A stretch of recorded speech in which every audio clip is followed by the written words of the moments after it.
Hey guys! So as you guys can see, I'm kind of in a weird location once again. This time I'm trying to fix my greenness, yellowness, grayness that comes off when I'm filming face or with the camera facing the window. I think it has something to do with the window in the background, so I decided to try this out. Now, if you guys didn't know already, my husband and I are actually moving, hopefully in the next month. So this room is going to be obviously a different room shortly anyway, because I can't bring this room with me.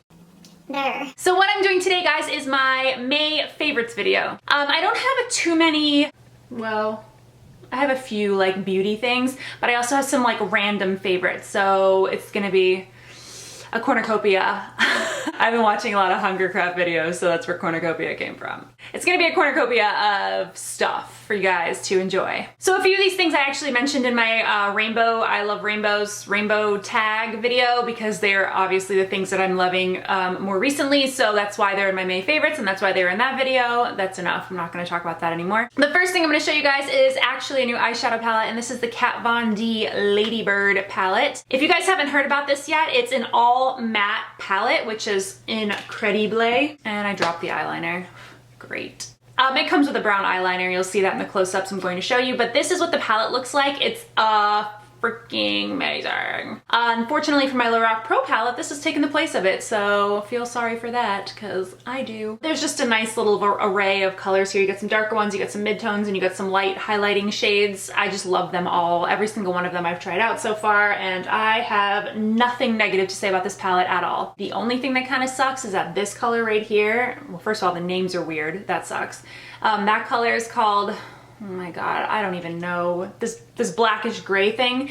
I wish it was just a little bit more black. I mean, that's my only complaint. Not like I don't have any other blacks in my world, because I do, so it's not necessary, but it would have been appreciated. The next thing I'm gonna talk about I've actually had for a while, but it's like a rediscovered favorite, and this is the Tarte Lights Camera Lashes mascara, and I really have grown to love this. When I first tried this mascara out a few moons ago, many moons ago, more than a few, many, I wasn't such a fan of it. I felt like it was really watery and it didn't lengthen my lashes at all, which is what I'm looking for with a mascara. I want a lot of length. I feel like I have a lot of lashes. They're just, for one, not very dark, and two, not very lengthy. So anyway, when I first started trying this out, I was not a fan of it. However, I felt like maybe it dried up a little, like mascaras do when you get some air in the tube, and I seem to like it a lot more now. It's definitely buildable. I feel like it adds a lot of length to my lashes, and I am a fan. The next thing I'm gonna talk about I also have had for a while, and it is the Naked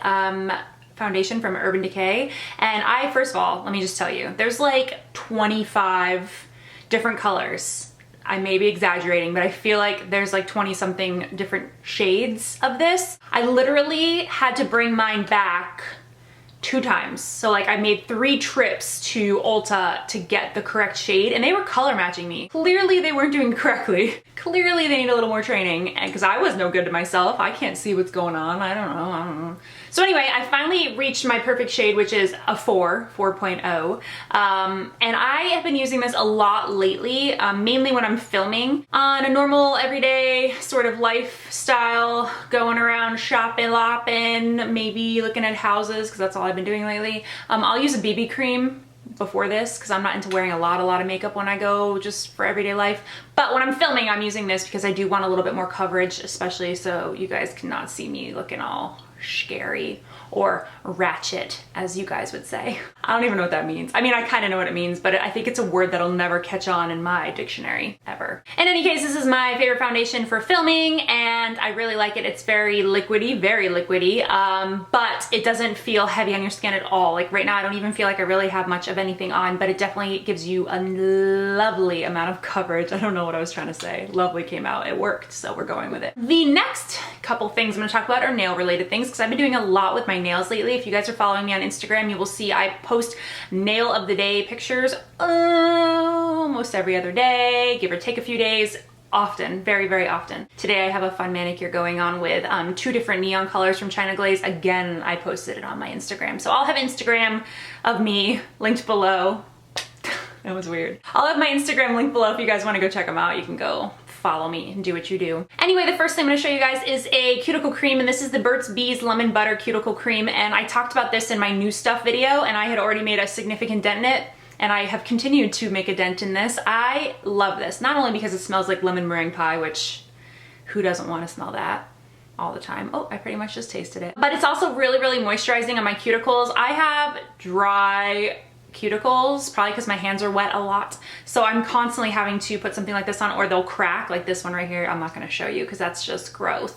But I definitely have a little cut on my finger right here just from it being dry and the skin kind of peeling around my nails. So this is awesome. Recommended. Smells like joy and wonder and unicorns. The next thing is a new top coat I also talked about in that same video. I talked about that stuff in, and this is the Out the Door top coat. I had been using Sèche Vite, whatever you want to call it, for a long time, but I wasn't 100% into it. And let me explain why. It actually took Makeup by Tiffany D to kind of enlighten me as to what the problem was. I felt as though I'd do my nails, right? I put my top coat on, I'd go about my business for like an hour or two, and then I'd look at my nails and realize that there was already like wear at the tip of my nail. And I was like, damn, my polish is already wearing off. Like I literally just painted them. Like that's unheard of. So I was watching a video from her and she was talking about having the same issue, but saying that the Sèche Vite was actually shrinking on your nail and taking the polish with it. And I was like, oh my God, that's so true, girl. So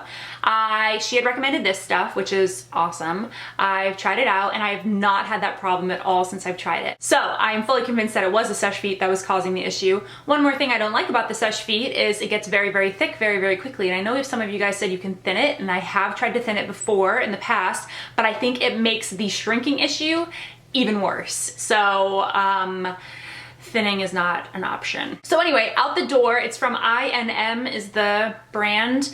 They have a big ball bottle of this at Sally's that you can get, but someone also said on my YouTube here in the comments that the big ball bottle lasts too long almost, unless you're doing someone else's nails or other people's nails all the time, that it also will get thick after a while. But this one so far is like super liquidy and wonderful, and I love it.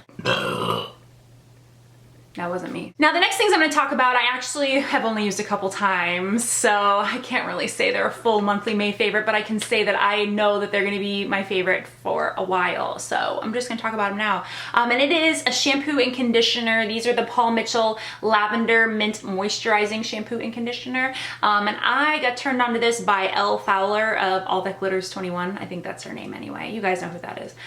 She was talking about having this combo, and it was actually in a product she used up video saying that she wished she had gotten the bigger ones because she loves it. So I was like, I'll try it. I'm always up for trying new hair products because I don't know where my hair is going on a daily basis. Like I'll wash it and it's super soft and beautiful and flowy, and then like a day later the ends are so dry. And I know it's because my hair is really, really long, but like there has to be something. And so far, I really, really, really like this. Now they're smaller bottles and it is kind of pricey, but whatevs. If it works, it works. And it smells like lavender. I don't really smell the mint part of it. The lavender is very, very strong. Anyway, let me get to the point of it. I just used a little bit of the shampoo, worked it around, kind of worked it down my ends or whatever. You know, I didn't put shampoo in my ends, but I know someone's gonna tell me that dries out your hair. I get it, girl. I know not to do that. I rinsed it all out and did just a little bit of the conditioner, which is really, really thick. I love a thick conditioner. Let that sit for a little while, rinsed it out just like I normally do. And initially my hair didn't feel super soft and silky and like brushable, so I had to use some leave-in conditioner, which I've talked about in the last few favorite videos ago. It's from the company Schupalsack. What is that company called? Original Sprout. It's an Original Sprout leave-in conditioner. I've talked about it before. I really like that too.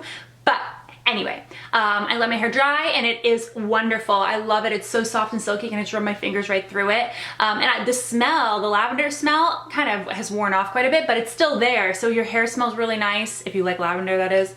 Anyway, if you have dry hair and you're looking for something to try out, I would give this a try. I really, really, really like it a lot. Okay, my next favorite is a website. It's called opinionoutpost.com. I had heard of it before from it circulating around in the YouTube world. I had never tried it out before until they contacted me and asked me to try it out, so I did. So what it basically is it's a website where big companies are looking for your opinion. You get paid and rewarded with free stuff like Amazon gift cards or cash even, just for giving your opinion. So it's Pretty easy. However, it's not a get rich quick scheme. It does take a little while for you guys to gain up the points that you're going to need to obtain these gift cards and cash and things. But if you're just sitting around the house and you're got some free time, especially during the summer, I know you guys are probably just chilling at your home, maybe going to the beach or the pool or whatever, and you have some extra time, go to the website, take some surveys, and like gain the points in order to get these gift cards and things. Also, it's free to sign up, so it's super duper easy. I will have a link in the description bar. First thing you'll see, it'll be right there.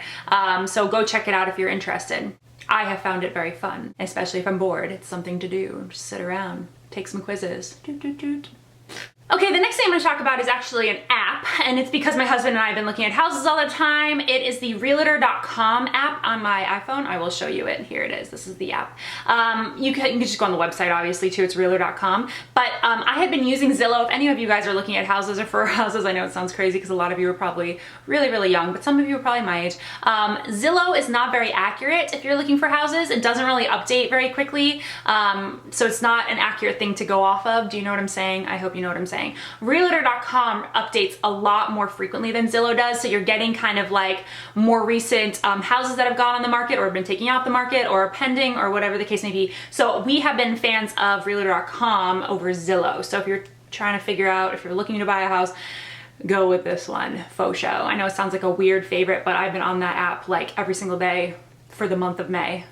Alright guys, so that is it for my May favorites. I didn't even do an April favorites because I didn't have anything new to talk about, so I hope you guys are okay with that. I don't want to be just making things up and pulling them out of a magical hat of nothingness to just make a video, so I didn't make an April favorites, but I did have some new stuff for May, so I wanted to talk about those things for you guys. Thanks for watching, guys. Bye! And I think these little pans were $2 or $3, I can't remember. So they're not, I mean, they're not that expensive either if you're looking to get some sort of eyeshadows to fill up a palette or something. They look pretty in there, don't they? It's like rainbow fun time.